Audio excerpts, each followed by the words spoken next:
Buenos días, buenas tardes y buenas noches, mis queridos hermanos. En este día vamos a comenzar un curso para lectores católicos. Este curso consta de 3 clases. En la primera, y es esta que vamos a dejar grabada en este video, vamos a cubrir lo que es el ministerio de lectorado, incluyendo el año litúrgico y sus colores. En la segunda clase, vamos a hablar sobre la introducción a la Biblia, su historia y sus divisiones. Y en la tercera vamos a ver las obligaciones del lector antes y el día de la misa asignada. Pero antes de comenzar, vamos a invocar al Espíritu Santo para que nos acompañe en este proceso. Y comenzamos diciendo en el nombre del Padre, del Hijo y del Espíritu Santo. Amén. Ven Espíritu Santo, llena los corazones de tus fieles y enciende en ellos el fuego de tu amor, y renovarás la faz de la tierra.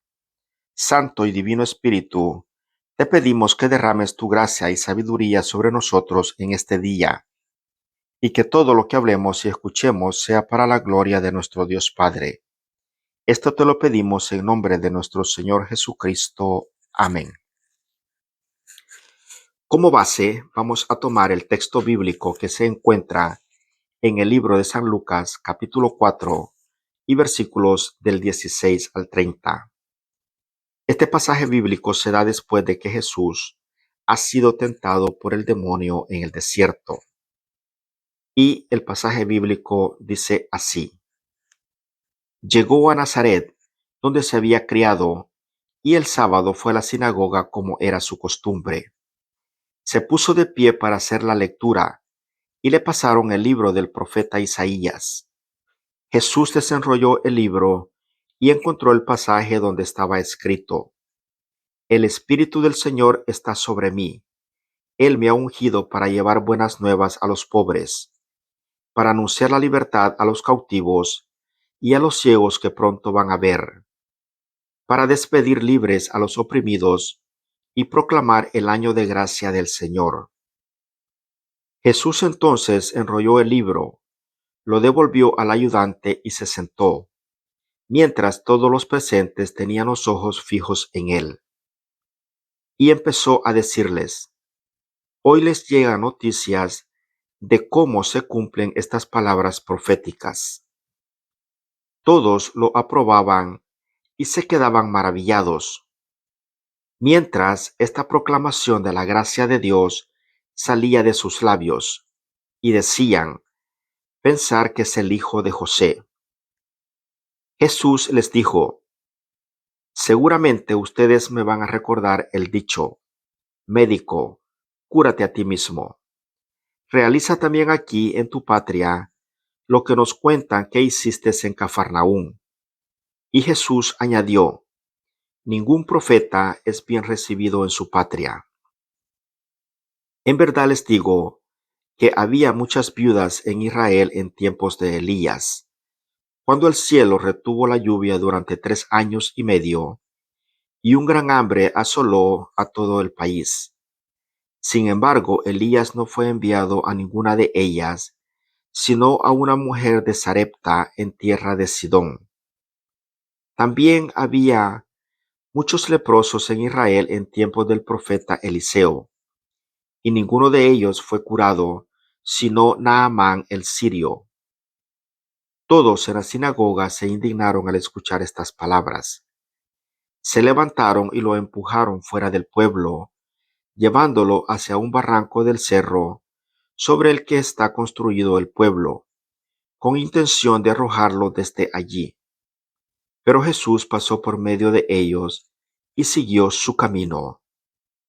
Palabra del Señor.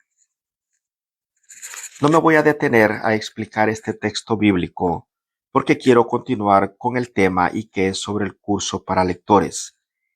Pero el hecho por el que escogí este texto bíblico es porque aquí nosotros vemos claramente cómo Jesucristo instituyó el ministerio del lectorado.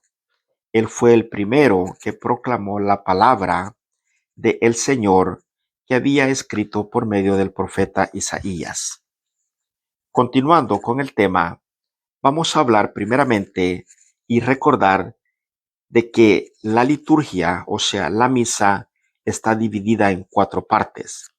La primera es el rito inicial, y ese es el rito cuando el sacerdote, los acólitos y los lectores van en procesión desde la parte de atrás de la iglesia hasta el altar. Ese es el rito inicial de la misa. Luego se encuentra la liturgia de la palabra. La liturgia de la palabra prácticamente comienza con el monitor. Después continúa con lo que es la primera lectura, el salmo, la segunda lectura, el evangelio, el credo y la oración o la petición por los fieles. Y después continúa lo que es ya el ofertorio. Pero lo que es la liturgia de la palabra termina con la oración de los fieles. Después continúa la liturgia eucarística y esa comienza con la ofrenda que el sacerdote hace de cuando presenta el vino y el pan y sobre todo cuando hace la transubstanciación y después sigue lo que es el Padre Nuestro y cuando se tiene la comunión. Y después, al final, ya se tiene el rito de salida, pues como su palabra lo dice, salida es cuando ya la misa ha terminado, después que el Padre ha dado la bendición final, pues el sacerdote, los acólitos y el diácono, si hay un diácono, salen. Generalmente, el lector no debe de salir en el rito de salida. Bueno, también una cosa muy importante que es de recordar y mencionar en este curso es de que la diferencia entre lo que es un servicio y lo que es un ministerio, porque el ministerio de lectorado no es un servicio, no es un voluntariado. Un voluntariado es cuando usted va a la iglesia, usted puede ayudar a repartir comida, a limpiar las bancas, pero un ministerio usted adquiere un compromiso por un tiempo determinado. O sea, un ministerio no es algo que usted va a decir, si quiero voy, si no quiero no voy. O usted va a decir, si quieren me ponen en la lista de los lectores o no me ponen en la lista de los lectores. No, eso está totalmente equivocado.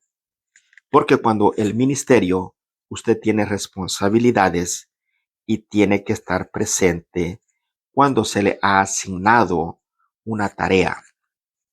Vea, también existe el ministerio que es consagrado y el ministerio laical. Consagrados son aquellos hombres como el obispo, el sacerdote y los diáconos.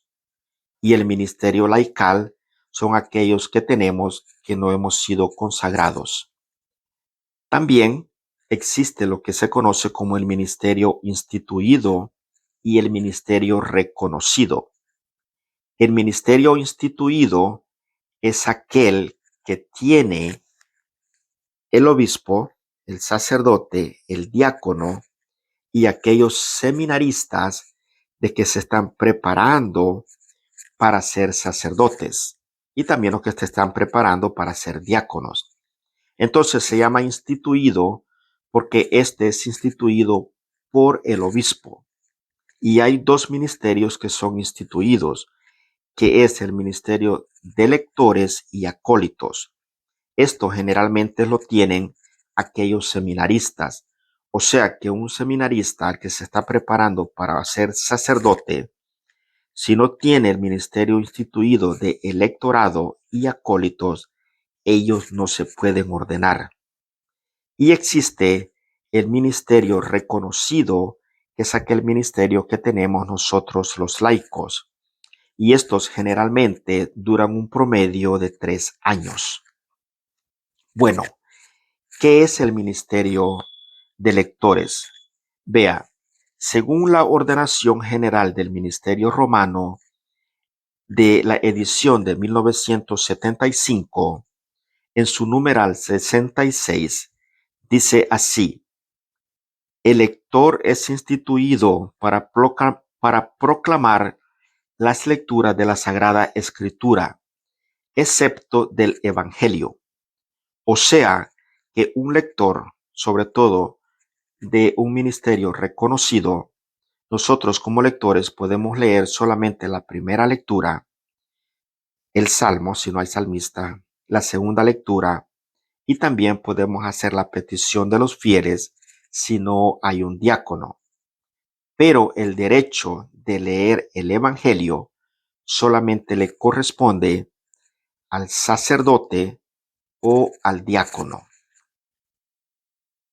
Puede también proponer las intenciones de las oraciones universal, lo que les estaba diciendo, y no habiendo salmista proclamar el salmo responsorial. El lector tiene un ministerio propio en la celebración eucarística, ministerio que debe ejercer él, aunque hay otro ministro de grado superior. Para que los fieles lleguen a adquirir una estima suave y viva de las Sagradas Escrituras por la audición de las lecturas divinas, es necesario que los lectores que ejerzan tal ministerio, aunque nos hayan sido instituidos por él, serán de veras aptos y diligentes preparados. O sea que el lector tiene que estar diligentemente preparado, y es por eso es necesario de que el lector siempre esté tomando cursos para prepararse. Un lector no solamente va a misa porque va a leer, un lector va a misa porque es amante de la palabra del Señor y de la Sagrada Eucaristía. También la ordenación general de las lecturas de la misa en su numeral 51 dice: el ministerio de lector conferido en el rito litúrgico hay que darle la debida importancia. Los lectores instituidos, si los hay, o sea, los seminaristas, ¿verdad? Y los diáconos, deben ejercer su función propia por lo menos los domingos y días festivos, sobre todo en la celebración principal. También se les podrá confiar el encargo de ayudar en la organización de la liturgia de la palabra y de cuidar, si es necesario, la preparación de otros fieles que por encargo temporal han de leer las lecturas en las celebraciones de la misa. Y continúa diciendo en el numeral número 52, la asamblea litúrgica necesita de lectores, aunque no estén instituidos para esta función.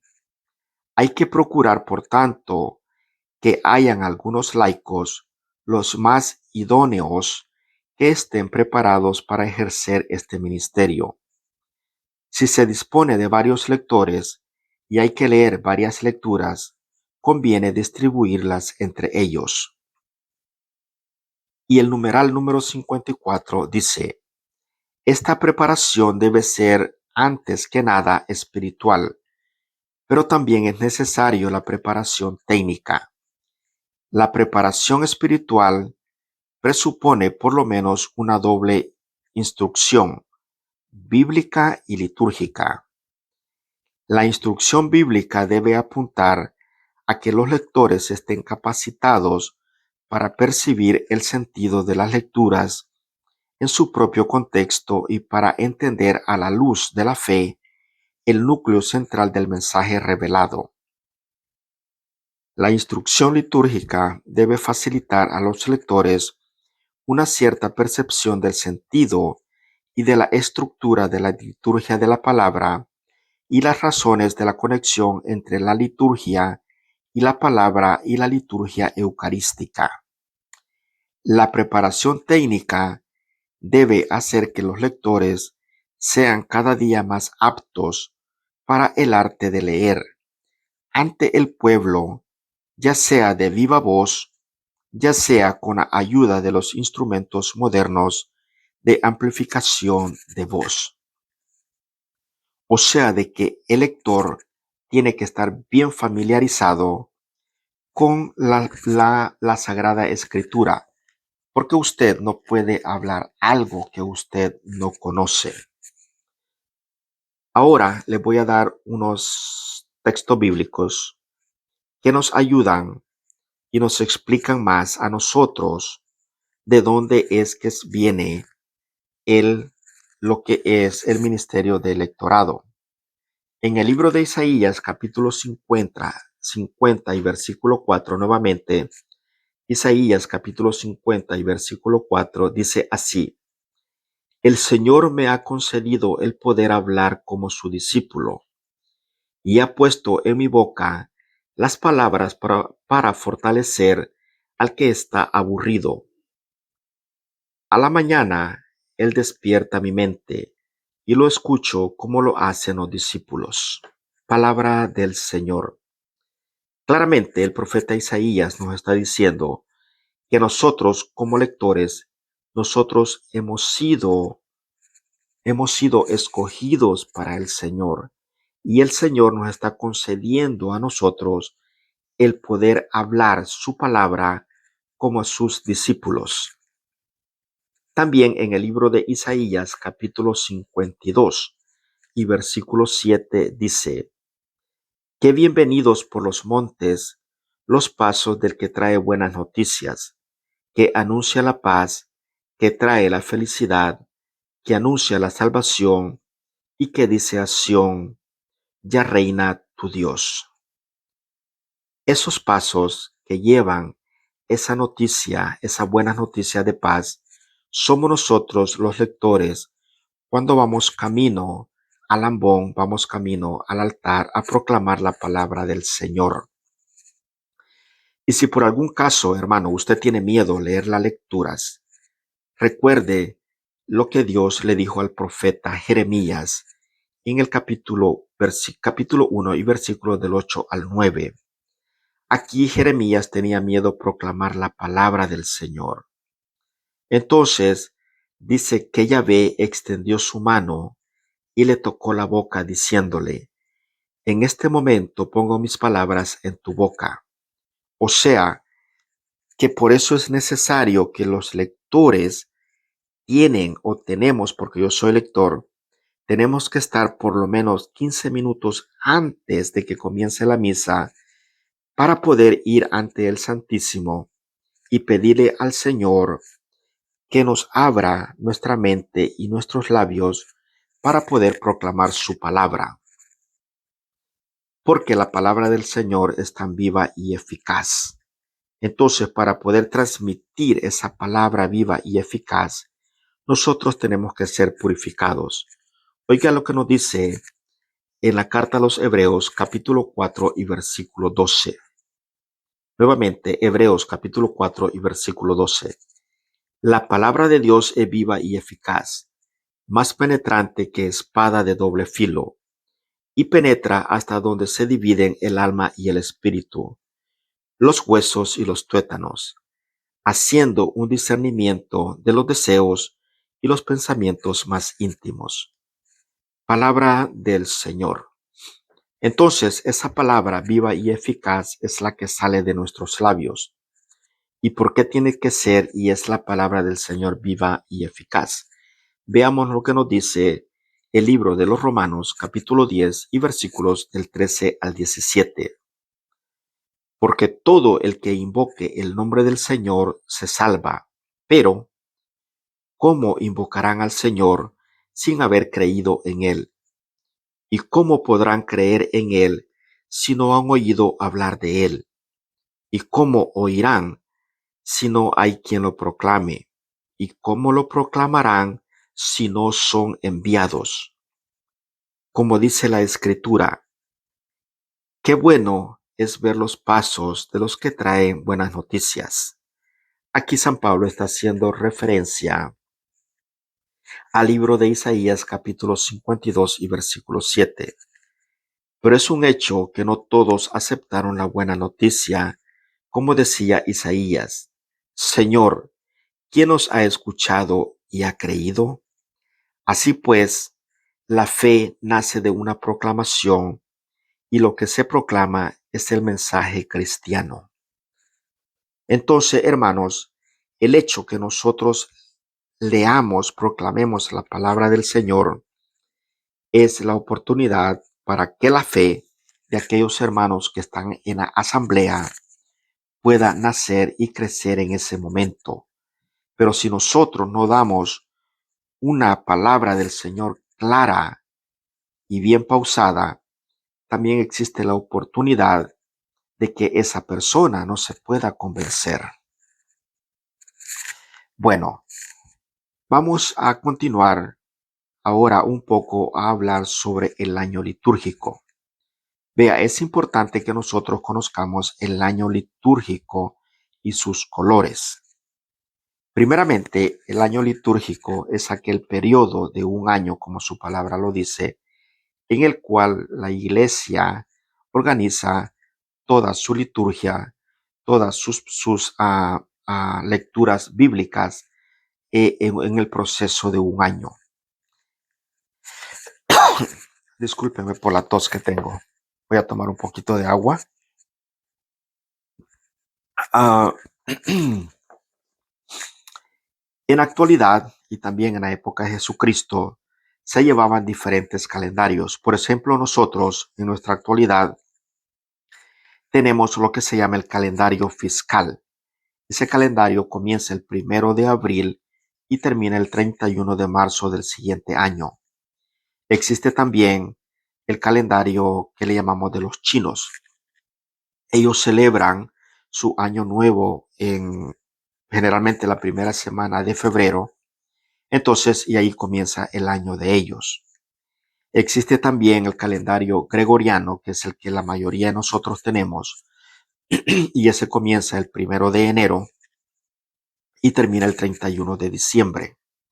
Está también el año lunar, que son la que llevan los judíos, y existe el año litúrgico, que es el que lleva la Iglesia Católica. El año litúrgico comienza el último domingo de noviembre o el primer domingo de diciembre de cada año y comienza con el periodo que se conoce de Adviento. Este es un periodo de 4 semanas y en los colores, las casullas que usan los sacerdotes es un color morado porque es un tiempo de espera. Esperamos el nacimiento de nuestro Señor Jesucristo y también esperamos la segunda venida de nuestro Señor Jesucristo. Luego, con el 25 de diciembre, el nacimiento del Señor, comienza lo que es el periodo o el tiempo de la Navidad. Este periodo termina con el bautismo del Señor. Después comienza el primer tiempo ordinario.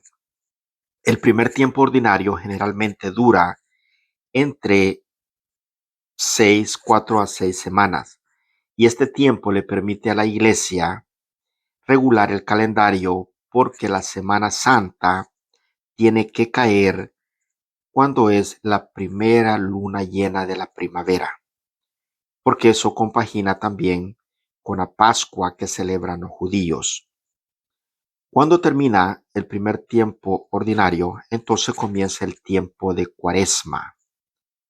Como la palabra lo dice, Cuaresma 40 días, pero en realidad dura más tiempo, 47, 48 días, porque el día domingo no se toma en cuenta.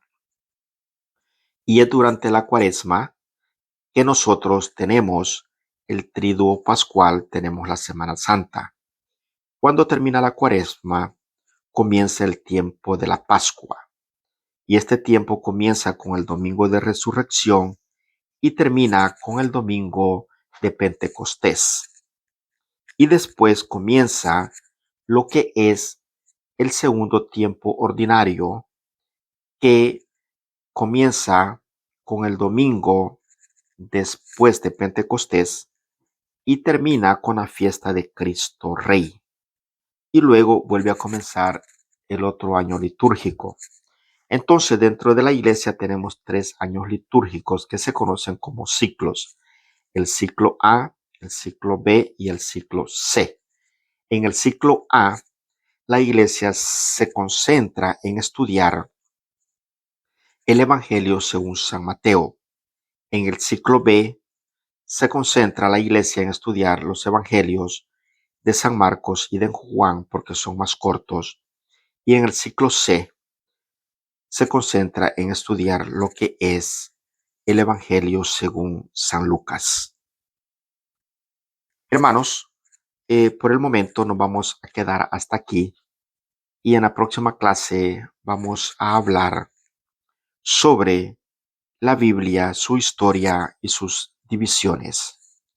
Muchas gracias y muchas bendiciones.